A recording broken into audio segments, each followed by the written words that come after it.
Hey there, psychology student. Ready to dive into the fascinating world of NIOS 10th psychology? If yes, follow me and follow this channel. Don't forget to subscribe. And I promise this is not going to be a boring lecture. You can consider this as an ultimate toolkit for acing your 10th grade psychology exam. So grab your favorite snack, maybe a notebook too, and get comfy. Let's have fun learning together. First things first, what exactly is an NIOS? Yeah, I can hear you. That's right. National Institute of Open Schooling, right? And simply put, it's a super flexible way of learning, and it is completely designed in a way that a student can balance education and their other interests at the same time. Whether you are into sports or music or any other form of art, or you need some extra time, NIO has got you covered. As a psychology student, I have to tell you this. Psychology is super cool. Ever wondered why you and your best friend deal with stressful situations differently? Why does this happen? And why do some people procrastinate while others are so motivated? That's where psychology comes in. Psychology is the study of human behavior and mental processes. Plus, it equips you with skills like problem solving, critical thinking, communication skills, and empathy, life skills that you need forever. Question paper design. The exam is of 3 hours duration and it carries a total of 100 marks. The paper is divided into 3 key objectives. The first one is knowledge, second is understanding, third one is application. Knowledge accounts for 30% of the marks, with questions focused on factual recall and definitions, while understanding forms the largest portion, contributing 50% of the marks. So these questions test your comprehension and interpretation of concepts.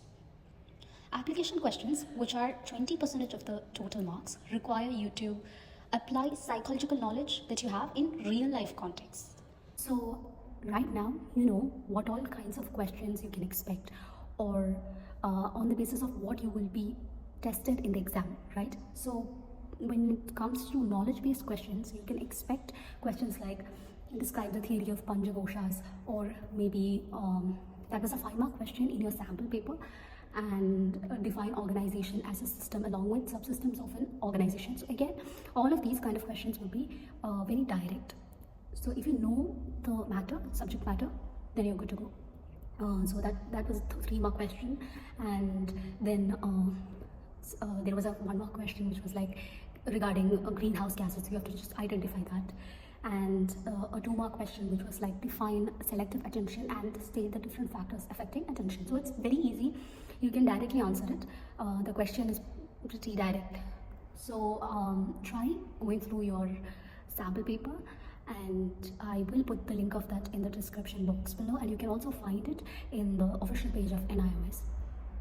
Yeah, so make sure you cover all the basic facts and definitions and everything when you're studying, and then move on to understanding it like in a deeper level, and then go on to trying out to answer application based questions when you're preparing. So when it comes to understanding based questions, so most of the questions are understanding based questions, and what you have to notice is that almost all of the understanding based questions go by this pattern. You will be given an example, okay, like a case study or a real life example, and some phenomena, some psychological phenomena is happening there.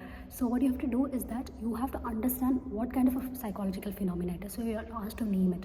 So for example, in one of the questions you were asked to name write what learning principle is happening there. So one side, due to peer pressure,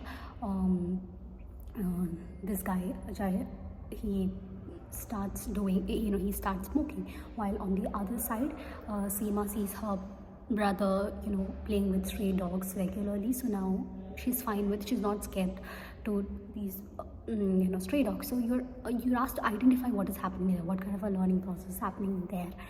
Then another situation is given where a child is going through, a child is not able to see the world from another person's point of view, which means that the child lacks theory of mind. So what cognitive development stage is that? So they're always giving an example, and from that you have to identify what psychological phenomenon is happening there. Similarly, there's another question where it is like common, like it's very clear, it's actually very simple. If you understand and study, it's very simple. So Komal tends to predict future events. She has the ability of dash. So everywhere you can expect an example given.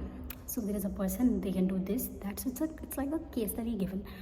So try such questions out, because you will be able to answer such questions only once you keep trying on such questions. Okay, so once you're done with the definitions and everything, make sure you keep doing such questions, you keep trying out such questions. So that's how you can crack the understanding based questions. And regarding the application based questions, you'll receive a very little number of such questions, but still it's like there's a question. The question is, Harish is a first year college student designing an advertisement for Clean India campaign for the college students. Answer the following question. And your question is like you're supposed to do something new. Okay, it's not like you're supposed to identify something, it's like you are supposed to do something. Okay, so here it is asked like you have to design a tagline for his campaign. These kind of questions you can definitely answer. And the second part of the question is like which emotions can be useful in making the advertisement effective. So it's basically asking you to be more creative. You know, that's why I said psychology, it helps you to be more, it helps you in critical thinking and things like that. The paper is divided into objective and subjective sections equally, each contributing 50 marks. In the objective section, you will find 20 MCQs, each carrying 1 mark. Then 9 objective type questions with 2 sub-questions under them, carrying 2 marks each, and then 3 objective type questions which will have 4 sub-points or subsections. So each carrying 4 marks. In the subjective section, there are 6 VSA or very short answer questions, each worth 2 marks, 6 SA or short answer questions, each carrying 3 marks, and 4 LA or long answer questions, each worth 5 marks. And there is good news. You're going to get internal choices between questions in the subjective part. But don't expect, internal choices between all the questions in the subjective part. Some of them will provide you internal choices, but there will be internal choices in the essays, LAs, and VSAs. So by this time, you might have got an idea of what an essay is, what an LA is, what a VSA is, and how much marks you can earn out of each, right? But you must know how to write for these questions properly so that you can earn those marks. So I'm just gonna tell you what you can do about that. And for any exam that requires you to answer to subjective questions, you have to prepare for answer writing or practice answer writing before you appear for the exam. Of course, we are not born with that, talent to understand or know what the examiner wants and then cater to that need and write an exam. Right, we have to understand that, then practice that, because obviously we will definitely face a time management issue. In this exam, you're supposed to answer for 100 marks, so there would be a lot of questions, and that too in different types. So yeah, you would face that difficulty. So you have to practice, and while you're practicing, keep these steps in mind. So the first thing is that while you're trying to answer your VSA or very short answer questions, ensure that you are trying to pick the questions that you're so comfortable to answer, and you are keeping your answers concise. You're not writing too much, because you will lose a lot of your time. So the thing is that no matter how much you write, you're only going to get 2 marks. So focus on your keywords, focus on the key concepts and key points, so that you can get your marks quickly. Okay, that's the keyword. The question paper is balanced to test students of all proficiency levels. Here's a breakdown. 10% of the marks are allocated to difficult questions, which contribute 10 marks. 60% of the marks are from average questions, accounting for 60 marks. 30% of the marks come from easy questions, contributing 30 marks. Psychology syllabus is divided into 7 modules, where the first 6 carries an equal weightage of 15 marks and the last one carry a weightage of 10 marks.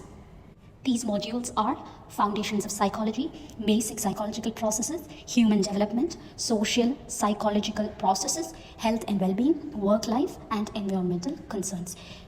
Yoga, a way of life, has a weightage of 10 marks. Make sure to study all modules thoroughly as each contributes equally to the overall score. This is the bifurcation of the syllabus.